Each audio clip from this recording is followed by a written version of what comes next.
Boa noite, galera bonita de Ourinhos. Está no ar mais um Há Controvérsias. Estamos aqui hoje para falar sobre um tema muito polêmico que vem agitando o Brasil inteiro nos últimos meses. É ela mesma, a reforma trabalhista. E para a gente entender mais sobre o assunto, eu fiz aquele vídeo especial de 1 minuto que vocês já conhecem para a gente falar um pouco mais sobre o tema. Roda aí! A CLT, Consolidação das Leis do Trabalho, foi uma iniciativa do governo Getúlio Vargas. Criada no dia 1º de maio de 1943, ela completou 74 anos em 2017 e tinha como objetivo formalizar leis e regras para trabalhadores e empregadores, a fim de proteger os direitos de ambos. Nos últimos meses, vem sendo debatida a reforma trabalhista, que prega uma reformulação da CLT. Apesar da polêmica envolvendo o assunto, é sabido de todos que realmente precisamos de algumas mudanças. Mas a questão é, essas mudanças estão sendo feitas de modo que irá continuar protegendo o trabalhador ou apenas irá facilitar a vida dos empresários e seus encargos trabalhistas? A oposição prega que a reforma trabalhista irá causar muitos prejuízos aos direitos do trabalhador. Já quem é a favor dela, explica que poderão ser gerados muitos empregos a partir de sua implementação. Por isso, o Há Controvérsias de hoje vai debater o tema e também quer saber, será que a reforma trabalhista é realmente benéfica do modo como está sendo feita? Estamos de volta e para falar sobre o tema eu trouxe 2 convidados que são muito especiais. Boa noite, meninos. Eu estou aqui com o Gustavo Henrique Pascoal, que é procurador-geral do município de Ourinhos e professor da UEMP Jacarezinho e da Estácio de Sá, e também com o professor Luiz Horta, que é professor de História e diretor da POSP, o Sindicato dos Professores do Estado de São Paulo. Boa noite, gente. Boa noite. Obrigada pela participação de vocês. E hoje a gente vai falar de um tema que gera muita controvérsia, né? E para a gente começar sobre isso, vamos começar sobre o dado que vem assustando os brasileiros, o desemprego. Fui eu atrás dos dados e percebi que hoje no Brasil, segundo o PNAD, que é a Pesquisa Nacional de Amostras por Domicílio, temos 13,7 milhões de desempregados. Este dado foi feito agora no mês de maio e é o que tem gerado mais clamor pela reforma trabalhista. Ou isso aumenta ou isso diminui. Eu vou começar com o nosso querido professor, que é sindicalista, e talvez possa falar com uma propriedade de área. O que você acha sobre a reforma nessa questão do desemprego? Falar de desemprego e colocar isso na costa do trabalhador, né, que é o que a reforma trabalhista está fazendo, é uma coisa absurda para nós, dos sindicatos, né, da CUT, da Intersindical, da Conlutas, enfim, de todas as centrais sindicais. Porque desemprego, você cura esse mal com desenvolvimento econômico. E esse governo, o que nós estamos percebendo, governo ilegítimo, aliás, para nós, ele não tem feito aquilo que seria a lição de casa, que é o investimento na produção. E me parece que a classe empresarial também aproveita esse momento, né, as elites econômicas, né, do país, para aproveitar essa brecha para tentar derrubar uma série de direitos que nós sabemos que há mais de 100 anos, né, o trabalhador vem lutando para conseguir que essas mudanças, né, que nós tivéssemos direito, né, também dividido entre empresário e trabalhador. Então, o que nós estamos vendo hoje é se aproveitar um período, né, de crise econômica, que é uma crise também mundial, não é uma crise específica do Brasil, mas aqui ela está sendo talvez maior por conta de um governo que não foi eleito pela população. Não há um plano de governo, não é um governo que foi eleito com um projeto de governo apoiado e aprovado pela população, muito pelo contrário. Sim. E, Gustavo, partindo já do lado que você está nas vias judiciais, eu gostaria de saber, existe aquele mito, né, que se diz que o Brasil é campeão em processos trabalhistas. Você que está lá mais próximo disso, qual é a realidade? Há muita má-fé do trabalhador ou do empregador? Na sua opinião, como que está hoje em dia isso? Bom, boa noite, Bia. Obrigado pelo convite. Professor Horta, uma honra reencontrá-lo. Na verdade é o seguinte, isso é um grande mito. O Brasil, na verdade, é parte da cultura do próprio brasileiro, né? O professor Horta sabe disso. O brasileiro tem a cultura da judicialização dos seus conflitos, né? Nós não temos no Brasil uma cultura de conciliação, uma cultura de tentativa extrajudicial de solução dos conflitos. Tratando em termos mais simples, o brasileiro, se ele não vir a sentença e a assinatura de um juiz, ele não confia em nada mais além disso. Então, há sim um número excessivo de demandas, né? Existem demandas que realmente precisam ser levadas ao judiciário e demandas que talvez pudessem ser resolvidas de outras formas, mas como eu disse antes, pela cultura que nós temos no Brasil de solução judicial dos conflitos, essas demandas vão parar no judiciário. A CLT, por exemplo, ela prevê formas de solução extrajudicial dos conflitos. Por exemplo, as comissões de conciliação prévia, que nunca foram implementadas corretamente, né, professor? A CLT prevê que essas comissões podem ser formadas pelos sindicatos, pela empresa, por empregados e empregadores em conjunto, não é? E essas comissões seriam formadas por empregados e por empregadores para evitar esse número exacerbado de demandas. Isso nunca foi implementado, não é? Então, exatamente por essa cultura de conflito que a gente tem no Brasil. Então, existe um número muito grande de demandas, existe realmente, mas não que essas demandas sejam movidas por má fé do trabalhador ou por qualquer outra coisa que não seja a cultura do próprio brasileiro de levar os seus conflitos ao judiciário. E uma outra questão é porque no Brasil nós temos uma justiça especializada em conflitos trabalhistas, né? Então, por nós termos essa justiça especializada em conflitos desta natureza, é que também aparece essa enormidade de conflitos judiciais trabalhistas. Sim. E na sua opinião, você acha que a reforma vai acabar solucionando essa demanda ou vai acabar ficando elas por elas? Pelo contrário. O professor Horta Propriedade disse aqui que a reforma não é a solução, né, para os problemas. Não se resolve um problema econômico com lei.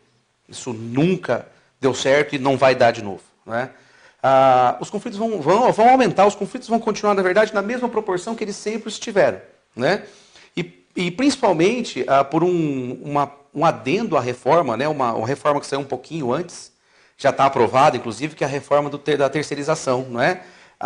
Que propagou-se que isso regulamentaria as profissões, que isso criaria mais empregos e diminuiria o número de conflitos trabalhistas, o que não é verdade, né? Eu como advogado da Fazenda Pública, eu posso te dizer com propriedade que a terceirização ela tende a aumentar o número de conflitos trabalhistas levados à Justiça do Trabalho. Sim. E voltando agora para o professor, que é sindicalista, com essa reforma e a lei da terceirização tal, se resvalou muito nos sindicatos, que é a principal entidade hoje em dia que protege os direitos do trabalhador. E a principal coisa que aconteceu foi a extinção da obrigatoriedade de contribuir com o sindicato. Como que isso vai afetar o trabalhador e o sindicato, professor? Olha, para nós do movimento sindical, a questão da contribuição sindical, ela não está em primeiro plano, não.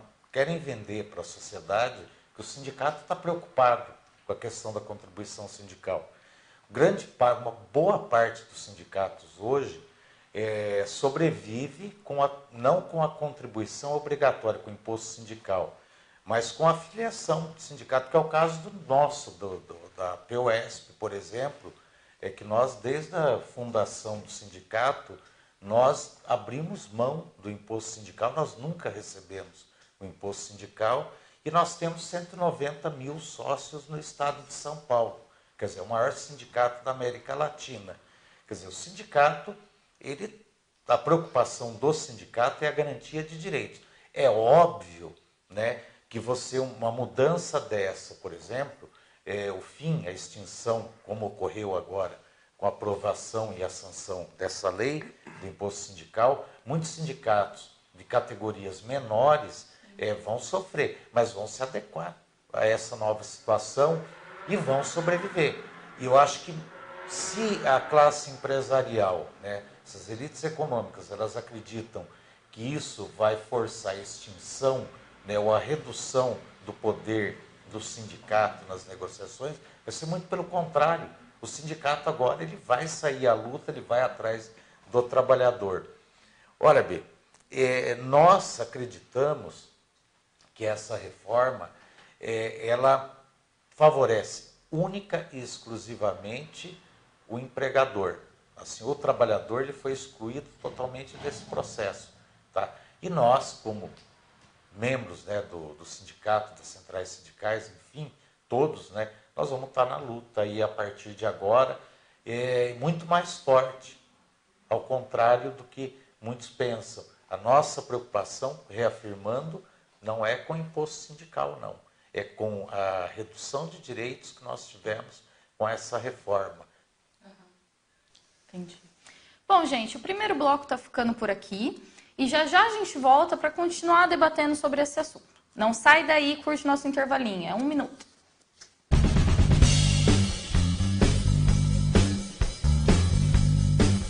A beleza da vida está em todas as coisas. É possível enxergar o que é belo em tudo que fazemos para quem é importante para nós. E mais do que amar a todos que nos fazem bem, a gente tem que amar a si mesmo também. Esse tempo dedicado à nossa beleza faz toda a diferença. Esse é o segredo para quem deseja viver em harmonia com a felicidade. No Maison das Flores, nossa equipe se concentra na manutenção dessa felicidade. A beleza que está em você. Avenida Doutor Dória 575, Assis, São Paulo.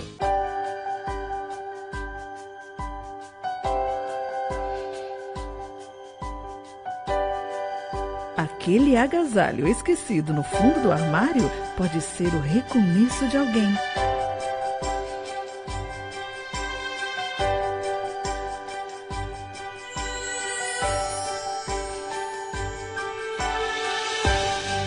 Nesse inverno, doe calor. Uma campanha GRP-TV feita para você.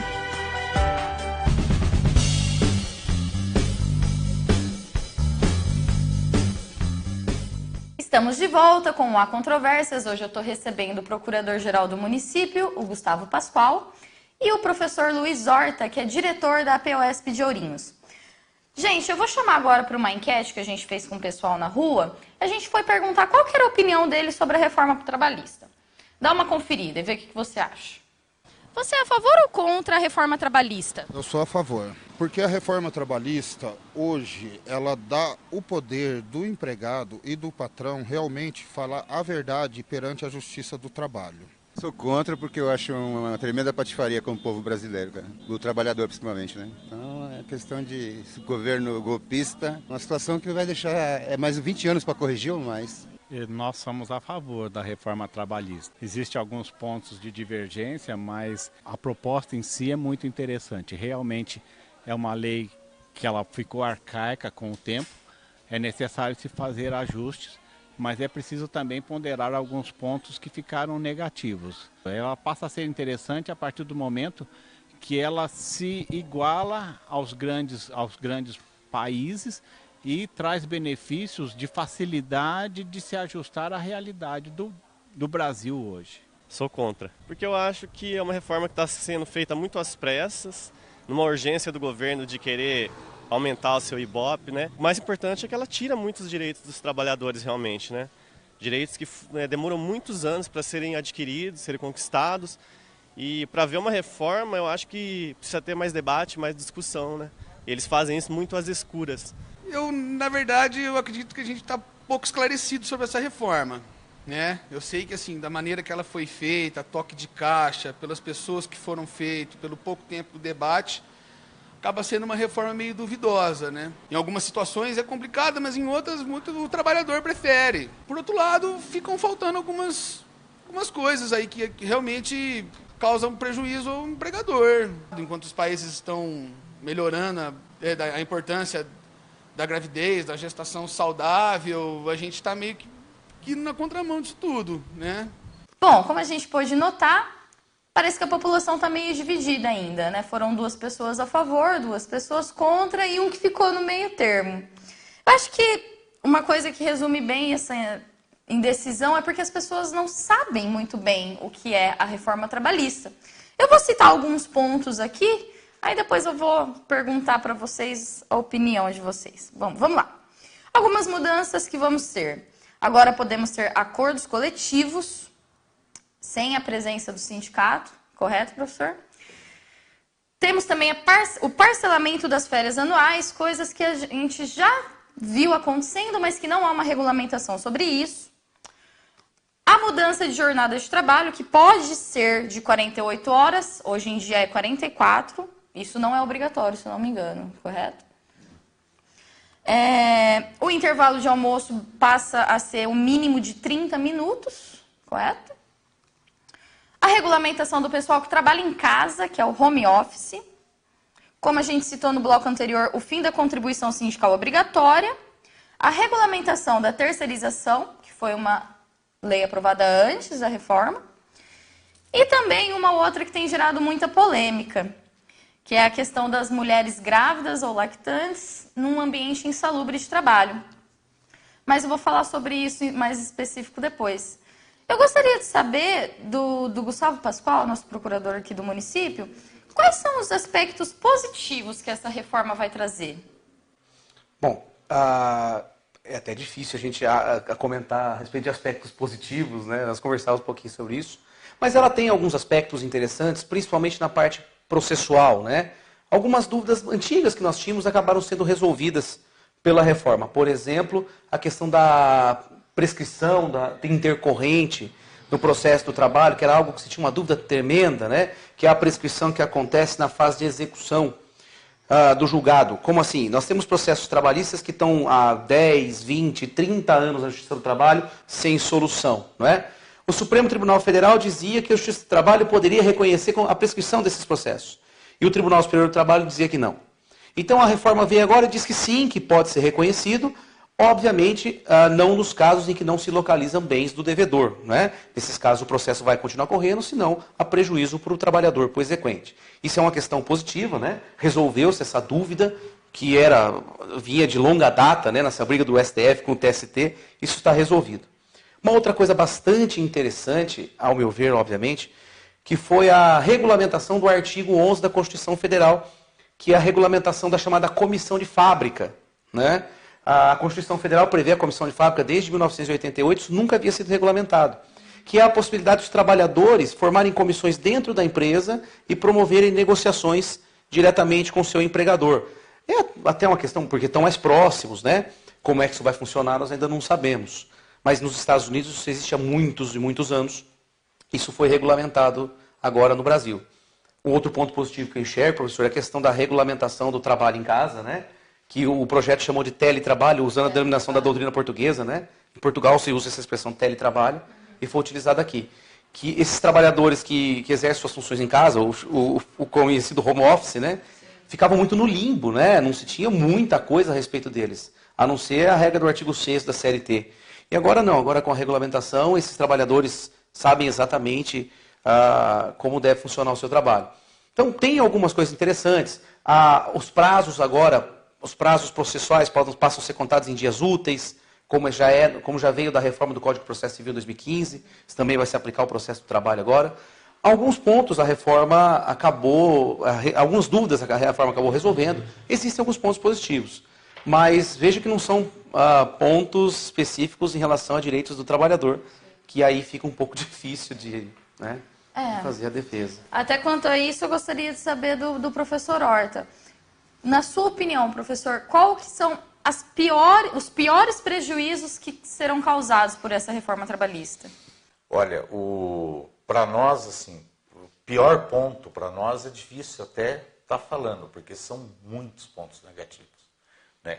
A questão do acordado sobre o legislado dentro que a reforma prevê, quer dizer, aquilo que se acordar dentro da empresa ter prevalência sobre aquilo que a lei determina, isso para nós é um retrocesso assim, absurdo. Né? É uma coisa inimaginável até a apresentação desse projeto pelo governo e agora a lei, né? Aprovado. Você tem outras situações também, como, por exemplo, a questão do trabalho terceirizado, que já havia uma lei, agora, nessa reforma, essa terceirização, ela aparece. Isso, para nós, também é algo absurdo. A gente tem sofrido isso, né, na atividades fins, né, dentro do do Estado. Agora também atividades meios, atividades fins, quer dizer, tudo você pode estar terceirizando e talvez até a quarteirização ela vai acabar acontecendo. Outra coisa também é a pejotização que a reforma prevê. Quer dizer, você pode contratar dentro da tua empresa o funcionário, pessoa jurídica, para exercer funções. Os empresários já usavam esse artifício antes, só que o trabalhador ele tinha condições de recorrer à justiça, né? E a justiça existe para isso, né? Eu acho que não há um acúmulo de ações na justiça do trabalho. É que o nosso empresário ele sempre foi muito criativo, né? na forma de burlar a lei. Então agora isso passa a ser regulamentado dentro dessa reforma, quer dizer, as pessoas podem usar isso. Enfim, Bia, são muitas coisas que estão aí na reforma, que ela só prejudica o trabalhador.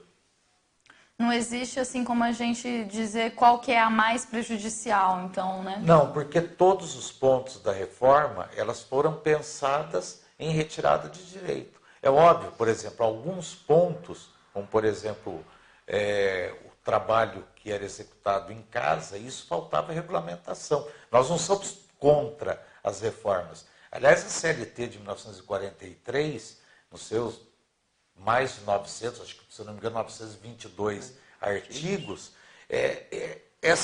todos esses artigos, eles foram modificados ao longo do tempo. Há um discurso totalmente errôneo que a CLT é ultrapassada, que a CLT ela é produto, né, lá do varguismo, que a CLT ela vem lá da Carta del Lavoro, né, do Mussolini, mas isso, ao longo do tempo, ao longo da história, praticamente quase toda a CLT ela foi modificada. Me parece que acho que só 10%, um pouco até menos, isso eu vou da falar CLT, ainda sobre isso. Eu vou trazer um dado bem especial. Ela se mantém original. O restante todo foi modificado e foi se adequando ao tempo. Tá? Então, hoje, por exemplo, aliás, até os sindicatos aí nos últimos anos, o que vinha batendo, por exemplo, em mudança na CLT seria a redução da jornada de trabalho para gerar mais emprego, que é o que em outros países tem ocorrido. Né? E aqui no Brasil, infelizmente, não. Está indo na contramão, né? Só um detalhe interessante, Bispo, me permite, dentro do que o professor Horta está falando, a questão da terceirização, por exemplo, a Rússia, recentemente, o governo russo recentemente proibiu a terceirização na Rússia. Não é questão de proibir em alguns pontos, não. A terceirização é proibida totalmente na Rússia. O Brasil vai na contramão. E o discurso aqui no Brasil de que a terceirização vai gerar mais empregos, vai acabar com a informalidade e que o governo vai arrecadar mais tributos em relação a isso, o primeiro-ministro da Rússia, aliás, o ministro do Trabalho da Rússia disse o seguinte: nós acabamos com a terceirização porque justamente o governo não arrecadou mais, os postos de trabalho não aumentaram e a informalidade aumentou. Então, quer dizer, só para contribuir dentro do que o professor Horta está dizendo, o Brasil vai na contramão. Enquanto que o governo russo proibiu a terceirização, com o mesmo discurso o Brasil regulamentou. E ainda, Bia, só também um detalhe interessante, nesse aumento de tempo de trabalho que se propõe, né, dentro dessas mudanças, se a gente olhar um pouquinho para o Japão, o número de suicídios que você tem e de doenças do trabalho no Japão é uma coisa absurda. E justamente o Japão que é colocado como exemplo onde o trabalhador pode fazer mais hora extra, pode trabalhar mais. Sim. Bom, gente, o segundo bloco está ficando por aqui. Apesar de ter muito papo para a gente falar ainda, por isso que você não deve sair daí, que o terceiro bloco já está voltando. Obrigadão, tchau, tchau.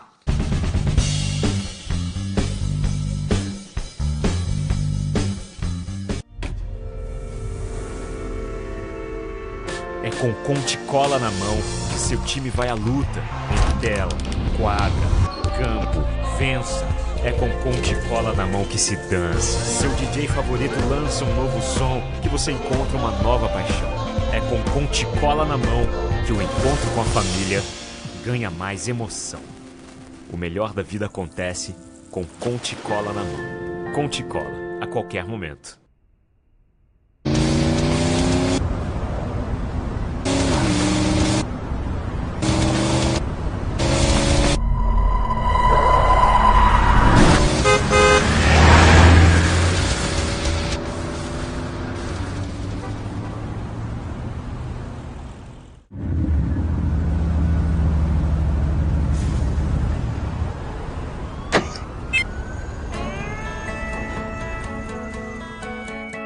Somos todos pedestres. Dê preferência à vida. Respeite a faixa. Uma campanha GRP-TV feita para você.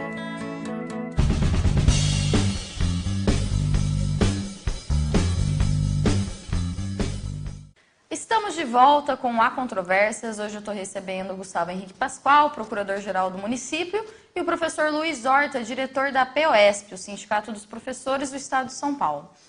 Gente, um assunto que a gente estava finalizando o segundo bloco foi aquele mito de que a CLT nunca foi alterada desde quando o Getúlio Vargas implantou ela. Isso a gente sabe que não é verdade, né? Eu e as minhas pesquisas, eu sempre falo, vou criar um bloco só disso. Que, na verdade, foram pelo menos 53 leis, decretos ou medidas provisórias que alteraram a CLT desde que ela foi criada. Isso já faz 74 anos, como eu disse lá no vídeo. Só que uma coisa que a gente estava conversando aqui no intervalo é que tem pontos em que ela não mudou nada ou que apenas atualizou o texto, correto? Correto. E aí eu citei o FGTS, o 13º salário, o seguro-desemprego, que são pontos que não vão mudar de jeito nenhum. Quais são as outras coisas que não vão mudar? Bom, esses pontos são os mais reticentes. O projeto não permite alteração do seguro-desemprego, fundo de garantia. Você citou aí também a questão das férias, né, e do FGTS, né? Na verdade, o que a lei vai permitir, que se negocie diretamente com o empregador, até é importante, não se trata de um acordo coletivo, mas de um acordo individual entre empregado e empregador, são questões de cunho econômico, né? Então, são questões de salário, são questões salariais, basicamente, intervalo, né? E questões como horário de entrada, horário de saída, são essas questões que vão poder ser negociadas. Direitos previstos na Constituição Federal, como fundo de garantia, como intervalo, como questões de saúde e segurança do trabalho, essas questões não vão poder ser negociadas, até mesmo porque a lei não poderia alterar o texto constitucional. Até conversar com o professor Luiz Horta aqui no intervalo, professor, tem 2 pontos aí que eu acho que são graves, que vão poder ser negociados e não se levou em consideração, que são questões de saúde e segurança. Uma delas é a questão da redução do intervalo para o mínimo de 30 minutos por negociação. Hoje, a CLT só permite a redução do intervalo quando há refeitório na empresa e desde que haja autorização expressa do Ministério do Trabalho, né? A partir disso, não. Essa redução vai poder ser feita por negociação individual, desde que se respeite o intervalo mínimo de 30 minutos, quando se sabe que para uma jornada superior a 6 horas, o intervalo mínimo é de 1 hora, né? Essa questão não é uma questão salarial, é uma questão de saúde e segurança do trabalho. Então, isso fatalmente vai gerar problemas. E a outra questão é a questão da classificação da atividade insalubre. Isso também vai poder ser feito por negociação, o que é um verdadeiro absurdo, né? Então, se o perito definir que a empresa tem um grau máximo de insalubridade, por acordo individual, isso pode ser reduzido para médio ou mínimo, sem nenhum apoio técnico ou científico. Isso é um verdadeiro absurdo. Para mim, são os 2 pontos mais graves do negociado sobre o legislado, como o professor Horta comentava. Esses são os 2 pontos chaves aí que não poderiam ter passado. Até para fazer uma correção, galera, no segundo bloco eu me confundi aqui na hora da leitura, e não é que o acordo coletivo não precisa mais do sindicato, não, isso pelo contrário, precisa sim. São os acordos individuais entre patrão e empregado. Nesse não será mais necessário. Mas enfim, voltando no que a gente estava falando, a questão da insalubridade. O tema que tem gerado muita controvérsia, pelo menos nas últimas semanas, dias, que eu tenho acompanhado com amigos nas redes sociais, é a questão da mulher grávida ou lactante na insalubridade. Aí eu gostaria de saber a opinião do professor Horta. Como que isso vai ser fiscalizado? Como que isso vai ser cuidado para que ela não tenha? Porque como o Gustavo disse, agora se entra num consenso sobre o que é insalubre ou não, ou qual é o grau de insalubridade. Como que vai se cuidar dessa mulher grávida? Esse é um grande problema dessa reforma, dessas mudanças. A precarização do trabalho, ela está praticamente em todos os pontos dessa reforma. E a questão da mulher, né, da gestante, nesse período, né, dizer aquilo que pode ou não essa mulher o local onde essa mulher pode trabalhar, se isso é insalubre ou não, Olha, isso a ciência ela já coloca, a medicina já coloca. Alguns defendem essa mudança porque conta, olha, mas as enfermeiras que trabalham em hospitais, que não, se elas deixarem de trabalhar naquele período, naquele local, aquilo vai trazer prejuízo financeiro para ela. Olha, se vai trazer prejuízo, se traz prejuízo na questão da insalubridade, você tem que buscar resolver o problema desse prejuízo e não criar condições para que essa mulher, né, para que essa trabalhadora exponha o seu filho, o seu futuro filho, a riscos e a ela mesma. Então, essas mudanças que foram feitas, elas são totalmente inadequadas, absurdas, tá, legalmente. A gente vai estar lutando contra elas, contra tentar mudar isso daí. O governo Temer diz que ele vai propor algumas mudanças através de medida provisória para tentar equacionar, tentar resolver esses problemas. Mas pelo que nós vemos na base do governo, isso também não vai funcionar, né? Parece que o presidente da Câmara, Rodrigo Maia, diz que se for essas mudanças para lá, ele vai recusar. Sim. Né? Então, quer dizer, como é que faz? Se aprova uma lei que prejudica o trabalhador, que prejudica principalmente a mulher trabalhadora, e você não pode alterar, você não pode mudar? É o que a gente nota, né? Como o Gustavo disse anteriormente, e você também disse anteriormente, está indo na contramão da tendência do mundo, né? A gente sabe que é necessária uma reforma trabalhista, sabe que do jeito que estão algumas coisas até são prejudiciais mesmo, mas do modo como está sendo feito, sem ter um amplo debate, sem ter uma ampla explicação para o povo brasileiro, também não vai dar certo. Porque, a maior dúvida que eu tenho e que eu vejo que os meus amigos têm são em relação aos encargos trabalhistas. Como que vai ficar isso agora?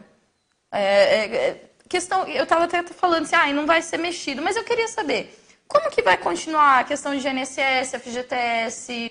A mesma coisa, não muda nada. Essa parte de encargos, aí é que é o ponto. Aí é que é o ponto.